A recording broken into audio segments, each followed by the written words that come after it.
Shalom alaikum. Peace be with you. At meron na naman tayong isang paksa na tatalakayin ngayong araw na to. So, start na natin. So, ang topic natin ngayon, bakit ang Noahide laws ang itinakda para sa mga non-Jews?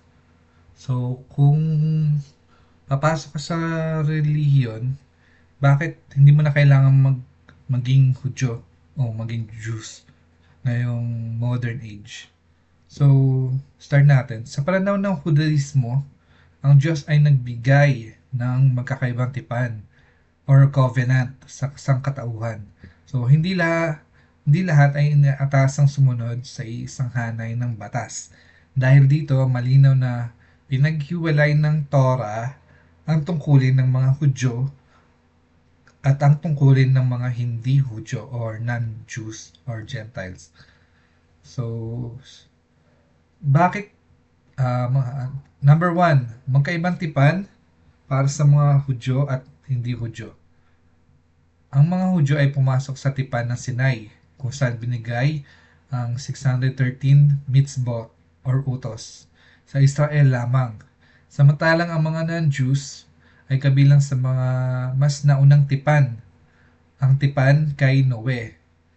Sa pinagmulan ng seven Noahide laws.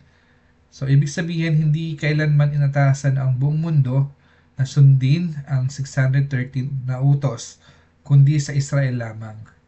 So, number 2, universal at makataong batas. So, ang Noahide laws ay pangkahalatang batas na angkop sa lahat ng tao, anuman ang kultura, bansa o relihiyon.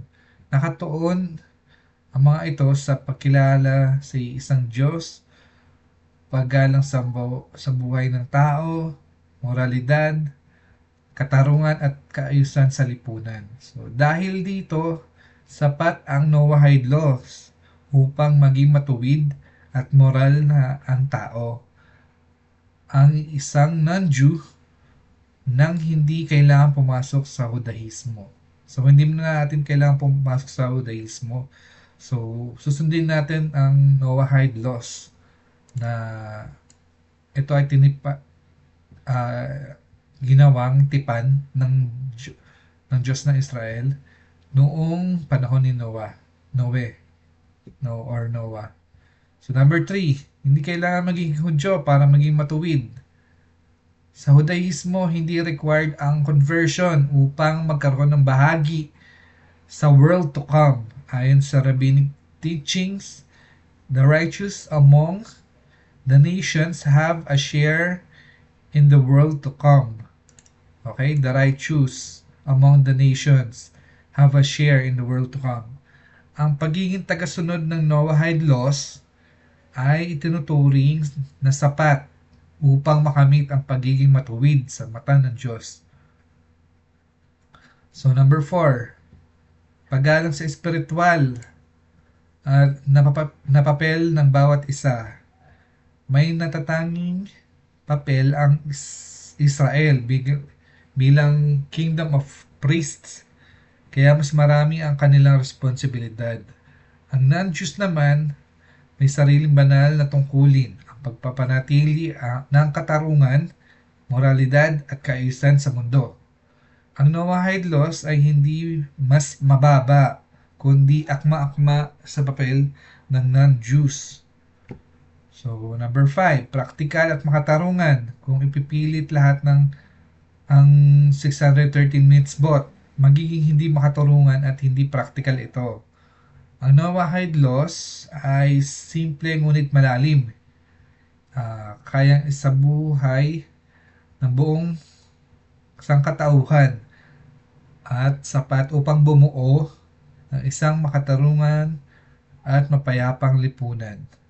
So, sa conclusion natin, ang Noahide laws ay tinakda para sa mga non-Jews. So, dahil ito ang banal, makatarungan at universal na pamantayan na binigay ng Diyos para sa buong sangkatauhan. Sa pamamagitan ng pagsunod dito, natutupad ng Hudyo, na non-Jews, ang kanilang espiritual na layunin nang hindi kinakailangan maging Hudyo. So, ano ba yun? Ano ba yung Noahide laws?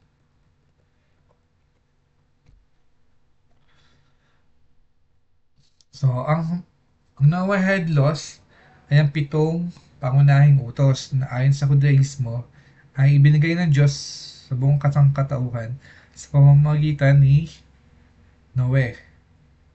Ito ang mga batas para sa mga non-Jews. So, number one, ng Noahide laws, huwag sumamba sa Diyos-Diyusan. Okay? Given naman yun, dapat ang sasabay natin, nag-iisang Diyos lang.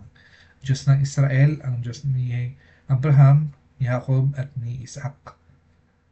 So, number two, huwag lapastanganin ang Diyos. So, pinagbabawal ang paglapastangan, pagmumura o paghamak sa pangalan ng Diyos. Number three, huwag pumatay. So, igalang ang buhay ng tao.